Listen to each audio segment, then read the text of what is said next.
Hello, welcome, Cabbage here. In War of the Visions, let's finally do a video about the Final Fantasy XIV event, which has some free characters, some EX stages, and then a raid. I wanted to do this video last Friday when the raid was scheduled to start, but it was delayed to last night. So yeah, the raid started last night, and then I took some footage of how that works. And thank goodness, because now the raid has been deactivated. If you can see where I'm tapping here, that's where the raid button used to be, but it's been disabled. In this video, the first part, let's talk about what we can get from this event. Second part of the video, we'll be talking about how to play the EX stage and then the raid quests. And then the third part of the video will be me ranting about how everything is horrible about this. It could be a long, kind of rambling video, but yeah, you've been warned. But first, let's look at what is available. We can, I guess, go here. So these two quests here, here's the regular event quests, and then the EX quests here. If we go to the Mog shop, we can look at two different currencies. These are the tome stones. I guess metals is just what I'll call them here. And then the shop below that, these are Final Fantasy XIV coins. I guess I'll talk about the coins first. At the moment there's only one way to get coins, and that is to pull in the hatcher, which is down here. So yeah, here, if we pull the Final Fantasy XIV hatcher, then we can get a certain amount of coins per pull. One thing that I do not like is that there is a random amount of coins that you can get. So like in a 10 shot you can get anywhere from 10 to 50. I really wish this was just a flat 50, but yeah, that's how you get coins.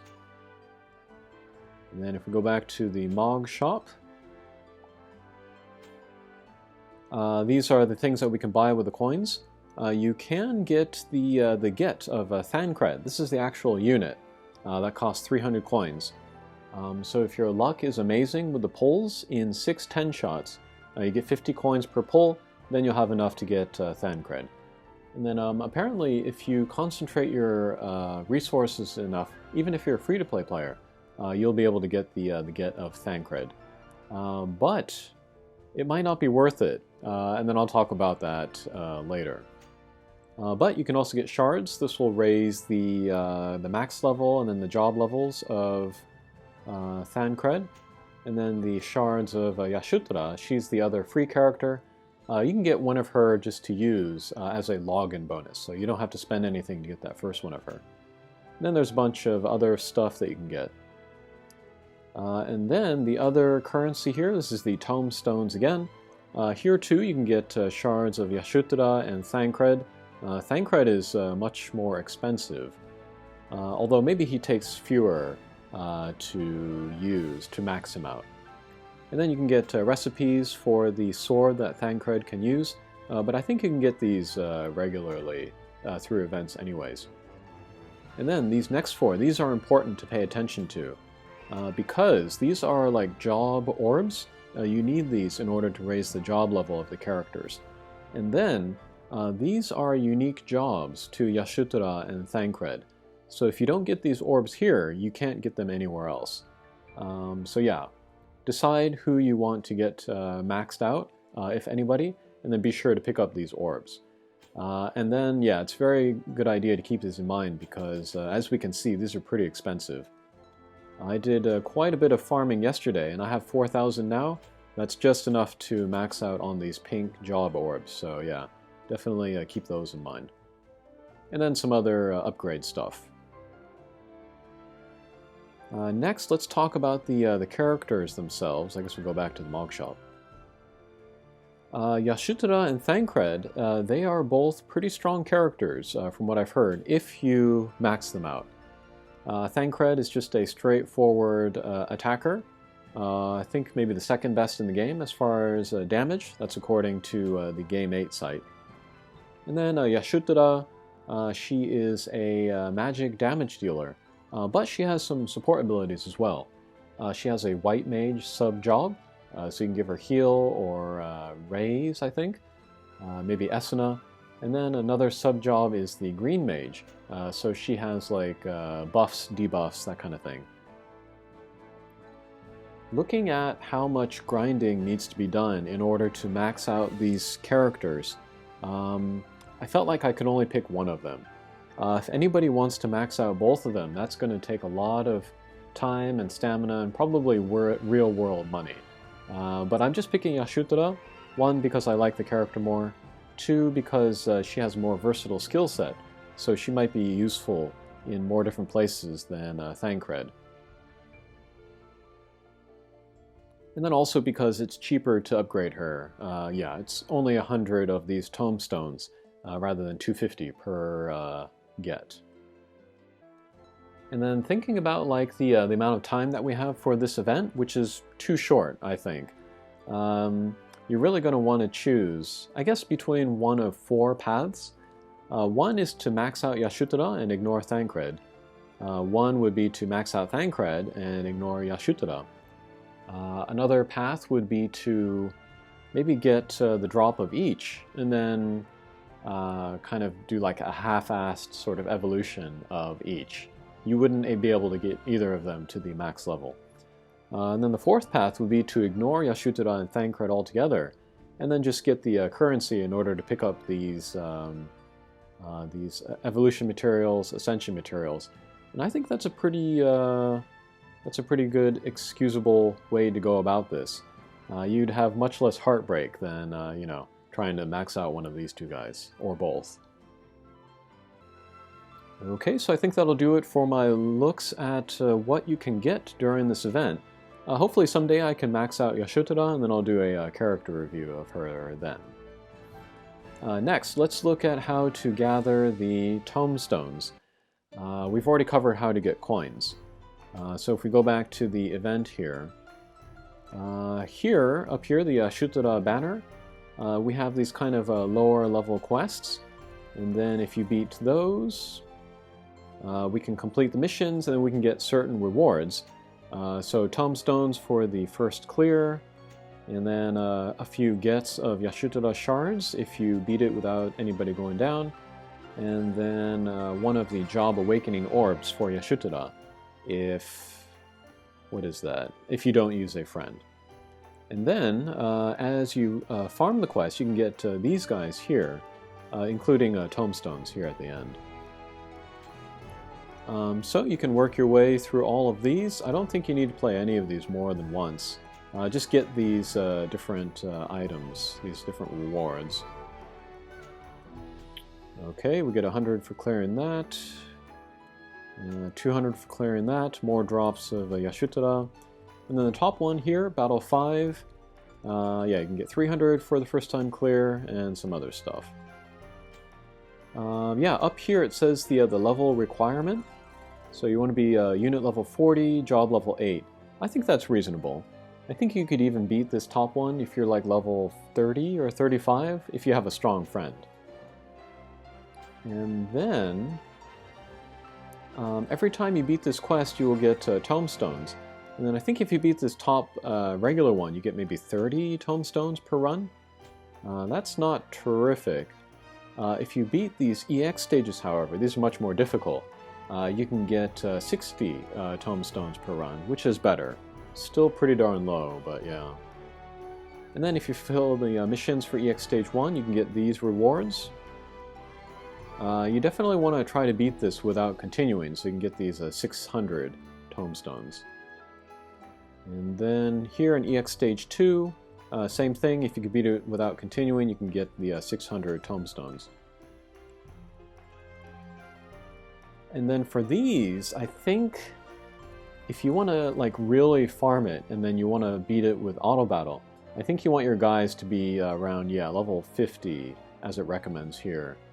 Job level could be 5, I think, but yeah, you do want to bring a strong friend. And then of these two, I would recommend EX Stage 2 for sure, because in addition to the boss, there are some wolves. The wolves are much easier than the cactars, which are in EX Stage 1. Okay, so here let's do a run through EX Stage 2. I've selected a strong friend, Let's replace Ayaka here with Mondo. And we'll equip him so he does more damage. I guess this will work. Alright, and let's see if we can get through it with auto battle.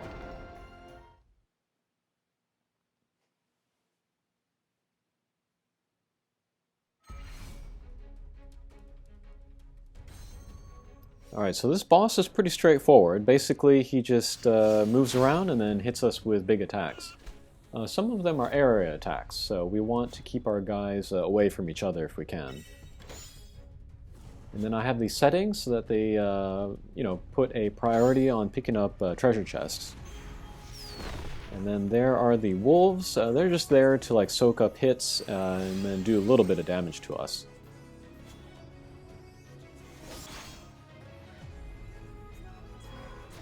Alright, but there they go, so we can concentrate on the boss now. And then my unit there, that is a chicken. That is actually a Y'shtola, my strongest attacker. But somehow his brave level went down a lot. So about half the time he's in chicken form. And I can't control him and he can't attack, so I need to work on getting his brave back up.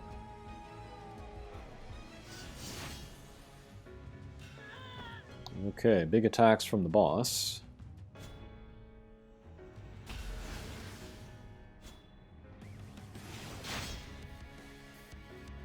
Okay, boss summons some other characters. Ideally, we'd like to get rid of the white mage, since they can heal the boss. Alright, there they go.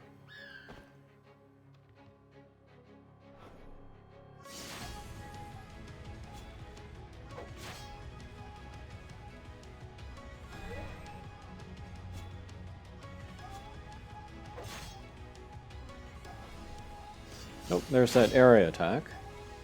Thankfully my defense was pretty decent.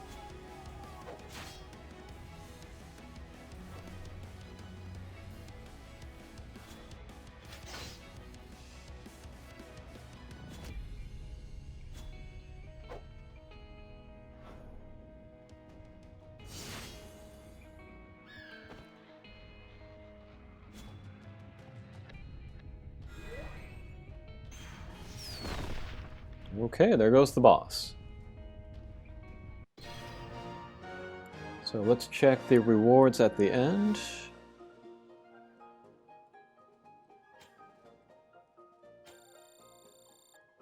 And we got the 60 of the tombstones, so that's fine.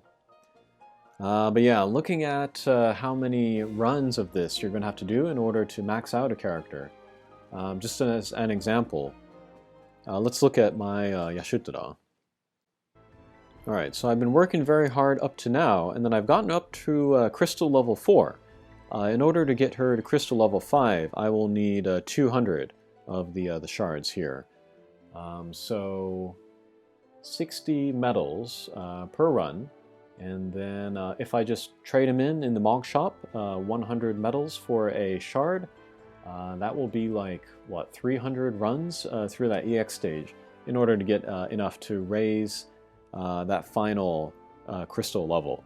So yeah, it's pretty insane. Very, very grind heavy. And so I was hoping that the raid would like give better drop rates, so I could pick up the slack and then finish Y'shtola before the time ran out. So let's move over. Let's look at the footage that I took of the raid and talk about that.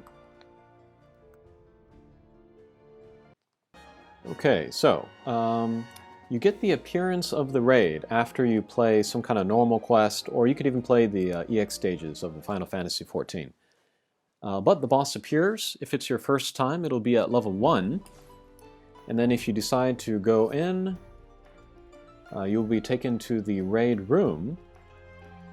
So we see the 3 buttons up there, 2 of which have exclamation points on them. The one on the far left, those are raids that you activated.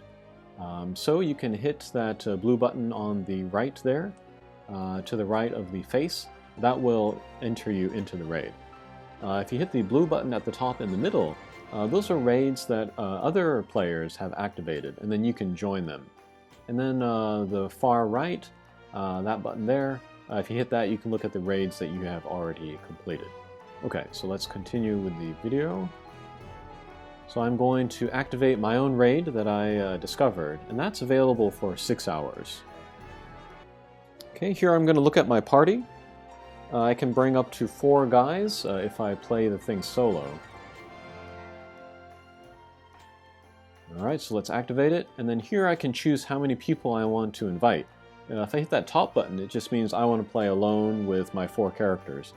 I'm going to hit the lower right button, which will invite 3 other players. Each bring a character, and then we can bring 4 characters, 4 players. And then here it looks like that I am searching for partners, but actually it hasn't started yet. Once I hit the green button on the left, then I can start to invite other players. Okay, so I hit the green button, and then this menu comes up. I can select to either invite random people or friends. Random is on the left, friend is on the right. So I'll hit random, and then I'll hit the blue button on the lower right. That will begin the search. And then that will set up my room for everybody to see, so people can join me. And then once they finish equipping their guys, they'll get that little yellow speech balloon, and then I can enter the raid quest. Alright, and then since the raid boss, since this is level 1, probably just be 1 hit and then it will die, so...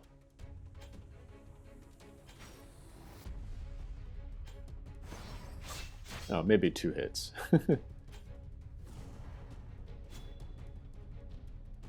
But yeah, this is a multiplayer match, so I have 4 different players here. You can also play in pairs, where 2 players have 2 units each to make a team of 4. And then the higher the level of the boss, the greater number of rewards you will get. And then the way that you raise the level of the raid boss is just to beat it over and over. I think the level of the boss can only be raised if you activate the raid yourself. This is all very complicated, and it was not explained well, so people were really worrying and wondering like what to do, you know, a lot last night. Okay, and then after the raid's done, you can invite people to be your friends. I got the 5 tombstones there. That's because the level of the raid boss is so low.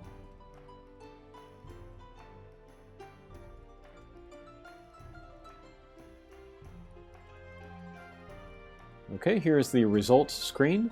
If I hit that blue button down there with the red exclamation points, I can claim the rewards from there. So 70 more. So that's about another run from the EX stage. So yeah, it's like a bonus run without having to use the stamina to play it. Okay, so here I'm going into that center button. I'm looking at raids that other people have started, and I'm trying to get into their groups.